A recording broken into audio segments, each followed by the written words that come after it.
Hello friends, आइए आज हम लोग आर्टिकल 42 से लेकर आर्टिकल 51 तक देखेंगे कि आखिर आर्टिकल 42 और 43 के कॉप 44, 45, 46, 47, 48, 48 के कॉप 49, 50 और 51 में क्या क्या प्रावधान है इसके बारे में हम लोग जानते हैं। तो चलिए सबसे पहले हम देखेंगे आर्टिकल 42 में। देखिएगा, आर्टिकल 42 में कहा गया है कि मनोचित दास्ता के अनुसार सहायता प्रदान किया जाता है। यानी आर्टिकल 42 में कहा गया है कि मनोचित दास्ता के अनुसार जो है ना सहायता प्रदान किया जाता है। यह आर्टिकल 43 में प्रावधान है। जैसे कि प्रसूति सहायता महिलाओं को दिया जाना, यानी जब महिला जब प्रेग्नेंट होती है रहती है तो उस समय जो क्या जाता है सरकार के द्वारा प्रसूति सहायता दिया जाता है। तो यह बात आर्टिकल 42 में कहा गया है। इसी को बोलते हैं मनोचित दासा के अनुसार सहायता प्रदान करना।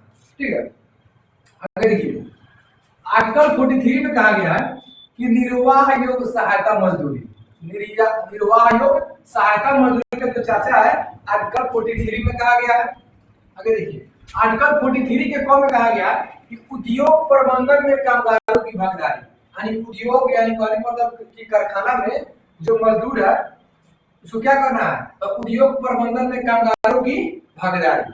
यह आर्टिकल 43 के क में किया गया है। अब देखिए आर्टिकल 44 में कहा गया है कि समान सिविल संहिता के बारे में, यानी समान सिविल संहिता के बारे में किस आर्टिकल में प्रावधान है, तो आर्टिकल 44 में प्रावधान है। आगे देखिए आर्टिकल 44 में कहा गया है कि 6 वर्ष से कम आयु के बच्चों को निःशुल्क शिक्षा पोशाक प्रदान किया जाता है। यानी 6 वर्ष से कम बच्चा जो है उसको निःशुल्क शिक्षा देना है। यानी जब वो पढ़ाई कर रहा है तो उसको पैसा नहीं देना है, उसके बाद पोशाक देना है, खाना पीना भी देना है। यानी एक लाइन में बोलेंगे आंगनबाड़ी, आंगनबाड़ी में जो बच्चा पढ़ने जाता है वो आर्टिकल 45 के तहत जो है उसको क्या किया जाता है, उसको निःशुल्क शिक्षा दिया जाता है, पोशाक दिया जाता है, उसके साथ साथ खाना भी दिया जाता है। ठीक है, दाल चावल। और देखिए आर्टिकल 46 में कहा गया है कि एससी एसटी, इसको बोलते हैं शेड्यूल कास्ट और शेड्यूल ट्राइब, यानी अनुसूचित जाति और जनजाति तथा पिछड़े वर्ग के जाति को राज्य द्वारा विशेष प्रबंध। यानी कहने का मतलब है कि किसी भी राज्य में एससी है या एसटी है या पिछड़े जाति है तो उसको राज्य के द्वारा क्या दिया जाएगा, विशेष प्रबंधन किया जाएगा। यह बात आर्टिकल 46 में कहा गया है। आगे देखिए आर्टिकल 47 में कहा गया है इसमें किसी व्यक्ति को पोषाहार स्तर तथा जीवन स्तर को ऊंचा करना है। कहने का मतलब है कि आर्टिकल 47 में कहा गया है अगर कोई व्यक्ति है तो उसके पोषाहार स्तर वो क्या खा रहा है उसके स्तर में, उसके बाद उसके जीवन स्तर को, उसके जीवन स्तर करने का मतलब कि वो लाइफ स्टाइल को क्या करना है, ऊंचा करना है। तो यह आर्टिकल 47 में प्रावधान है। और देखिए आर्टिकल 47 में कहा गया है कि शराब तथा नशीली पदार्थ पर रोक लगाना है। यानी कहने का मतलब है कि कोई अगर राज्य अगर शराब पर बंद लगा रहा है तो आर्टिकल 47 के तहत लगाएगा। ठीक है, जैसे में अभी बिहार में शराब बंद है तो आर्टिकल 47 के तहत नीतीश कुमार जी जो है क्या कर दी है, बिहार में शराब बंदी की है।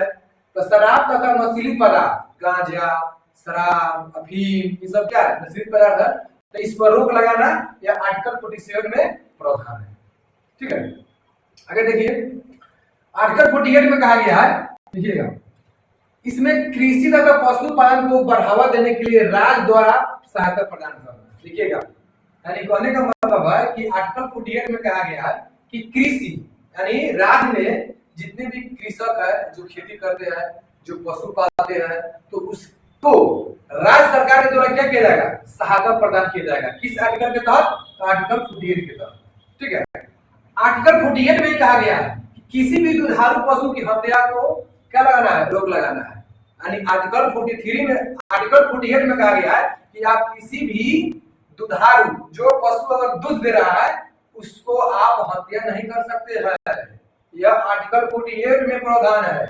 ठीक है, आगे देखिए आर्टिकल 48 के क में कहा गया है इसमें वन पर्यावरण एवं वन्य जीव संरक्षण का करना है। कहने का मतलब है कि आर्टिकल 48 के क में कहा गया है कि आपको क्या करना है, यानी आपको वन यानी जंगल को और पर्यावरण को, उसके साथ साथ वन में जो जीव जंतु रह रहा है उसको भी क्या करना है, आपको रक्षा करना है।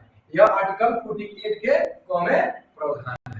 ठीक है, आगे देखिए आर्टिकल 49 में कहा गया है इसमें राष्ट्रीय स्मारक को सुरक्षा करना है। राष्ट्रीय स्मारक के मतलब हो गया ताजमहल जो आगरा में है, उसके बाद इंडिया गेट, बुलंद दरवाजा, यानी कहीं भी हमारे देश में जो राष्ट्रीय स्मारक है उसको नुकसान नहीं पहुंचाना है।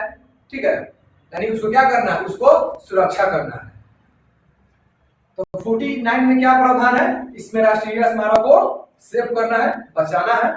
आगे देखिए आर्टिकल 50 में कहा गया है कि इसमें कार्यपालिका एवं विधायिका का क्या है, पृथकीकरण, यानी आर्टिकल 50 में जो है कार्यपालिका और विधायिका दोनों क्या है, दोनों अलग है, यानी कार्यपालिका और विधायिका का पृथकीकरण का चर्चा आर्टिकल 50 में कहा गया है। उसके साथ देखिए आगे है आर्टिकल 51 में।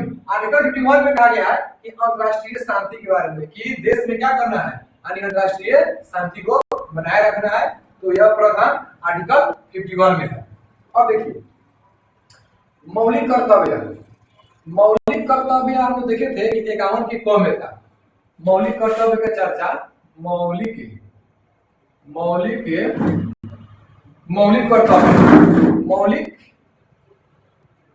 कर्तव्य का चर्चा आर्टिकल कितना में था, 51 के क। उसके बाद भाग 4 के क में भी क्या है, तो मौलिक कर्तव्य का प्रावधान है। ये दोनों क्वेश्चन याद रखिएगा कि मौलिक कर्तव्य जो है आर्टिकल 51 के क में है, उसके बाद मौलिक कर्तव्य भाग 4 के क में भी है, दोनों एक ही है। ठीक है, तो आगे हम लोग पढ़ेंगे भाग 5 के बारे में कि भाग 5 में क्या क्या प्रावधान है। तो इसके लिए हम लोग मिलेंगे अगले वीडियो में। आई होप, मैं ऐसा करता हूं कि आप लोग जान गए होंगे कि आर्टिकल 42 से लेकर आर्टिकल 51 में क्या क्या प्रावधान है। तो फिर मिलते हैं अगले वीडियो में। जय हिंद, जय भारत।